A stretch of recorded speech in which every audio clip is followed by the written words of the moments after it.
Alam mo ba kung bakit maraming tao yung productive lang sa simula?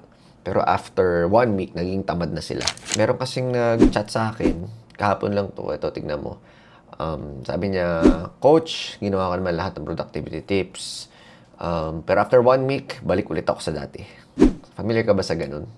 Ito kasi yung totoo. Madalas, hindi pagiging productive yung problema. Kasi may mga mas malalim na issue na kailangan mo munang ayusin bago ka makapag-focus sa pagiging productive. Kahit gaano pa karaming libro yung basahin mo or videos sa panoorin mo tungkol sa trading, investment, or anything like personal development, kung di mo maayos itong apat na sabihin ko sa'yo, walang mangyayari. Bigyan ka ng example para mas ma-visualize mo yung mangyayari. Imagine mo na lang ganito, meron kang balde, may butas yung balde. Tapos, every time nang bubuhos ka, kahit gano'n pa karami ibuhos mo, tatagas pa rin to. Hindi pa rin siyang pupuno. So, parang ganyan din siya. Kailangan mo ayusin muna yung pinaka-balde mo. Yung pinaka-foundation mo. So, ang tanong, ano ba yun? So, share ko sa yung 4 na ways na ako, personally, ito yung pinaka-nagbago ng buhay ko. And for sure, makikita mo ito sa sarili mo. Number 1, ito. Alam ko, sabihin nyo, yan na naman, Coach Cliché. Kailangan talaga maayos muna yung mindset. Pero, yun talaga seryoso. Pero, yun talaga mindset talaga yung pinaka-game changer. Kasi kung ano yung nasa loob, yun yung papalabas.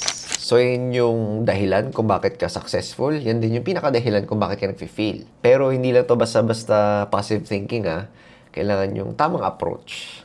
Kasi tingnan mo sa trading, maraming tatalo not because kulang sila sa knowledge, pero because emotional sila, hindi sila disciplined. Nakita lang nila bumagsak yung price, nagpapanik agad, nakita lang nila umangat, gusto agad sumali.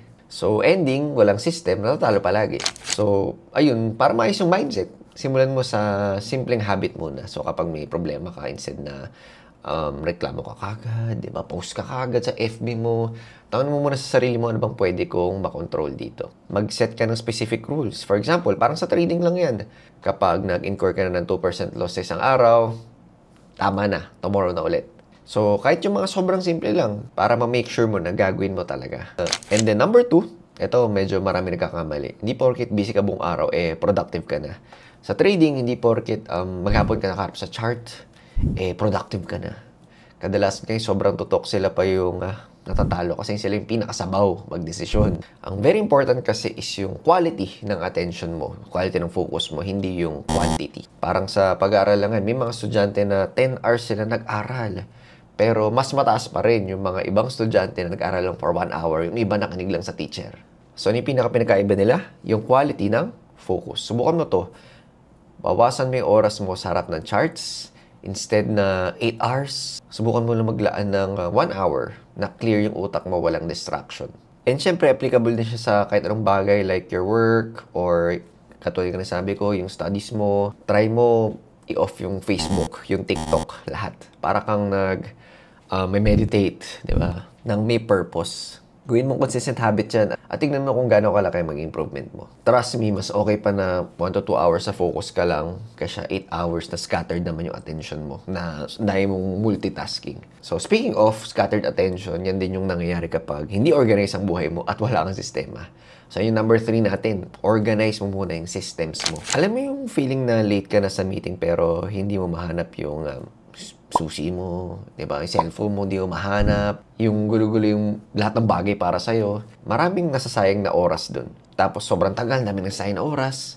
Tapos pagdating mo sa workplace mo or sa office, pagod ka na kahit di ka pa nagsisimula ng trabaho. Ganyan din sa buhay. Pag wala kang system, mas malaki ang oras na naubos mo sa pag-worry, pag-stress, kaysa sa paggagawa.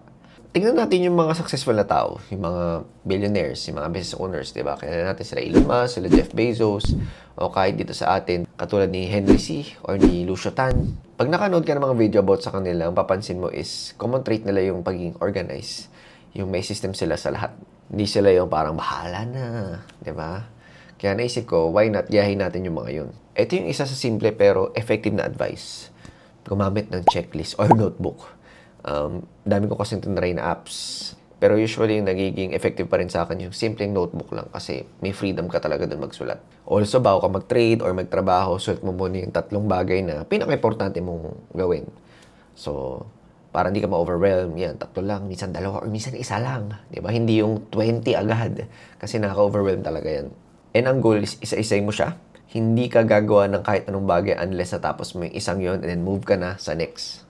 Pero kahit organize ka na, may isa pang foundation na hindi mo pwedeng i-ignore. Fix your lifestyle. Ito yung ayaw marinig ng marami, pero malaking tulong to para sa akin. Yung pagkain, yung sleep, exercise, kahit na ngayon hindi ako masyado nakapag-exercise.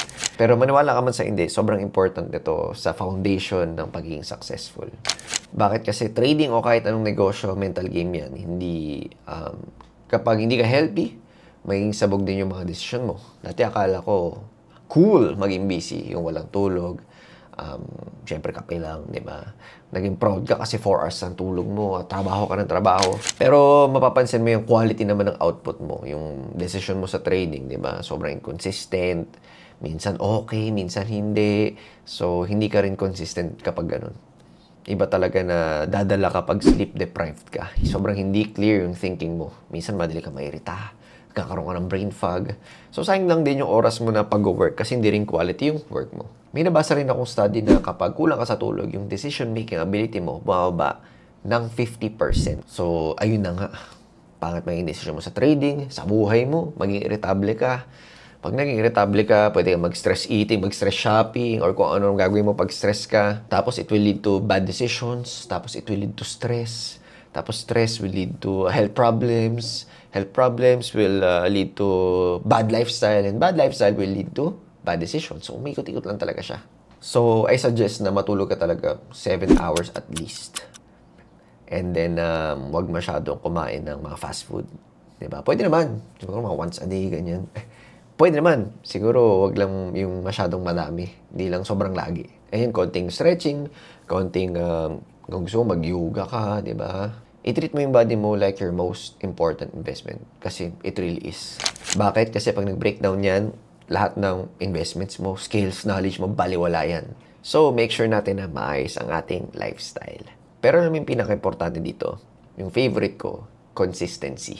Usually kasi, ginagawa ng mga tao, sprinters sila, tatakbo sila, tapos papahinga ng matagal. Takbo, pahinga ng matagal. Pero, hindi kasi to parang one time, big time eh. Di ba? Ang buhay kasi, it's a marathon. So, chill lang na takbo. Diba? Minsan mabilis, minsan mabagal, pero tuloy-tuloy ka. So, kailangan mo rin tanggapin na syempre hindi naman lahat ng araw super productive ka. Naalala ko last week, meron akong 3 days na sobrang productive talaga ako. Pagdating mo ng 4th day, sobrang pagod na pagod ako, sobrang irritable ako. Sobrang na-stress ako na nagkaroon ako ng stiff neck. So, normal naman na hindi talaga laging, katulad nga, hindi pwedeng lagi ka mag-sprint, diba?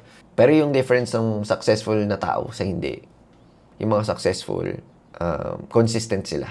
Bumagal man sila, hindi sila mawawala sa landas. Hindi sila magbe-breakdown ng ilang linggo dahil lang meron silang bad days. Kaya pag may bad day ka, remember mo na it's part, then balik lang sa sistema ulit. So, ano ulit yung pinag-usapan natin? Mindset, focus, system, at lifestyle. Pero yung hindi mo kailangan gawin yan lahat. Mamaya or bukas na agad.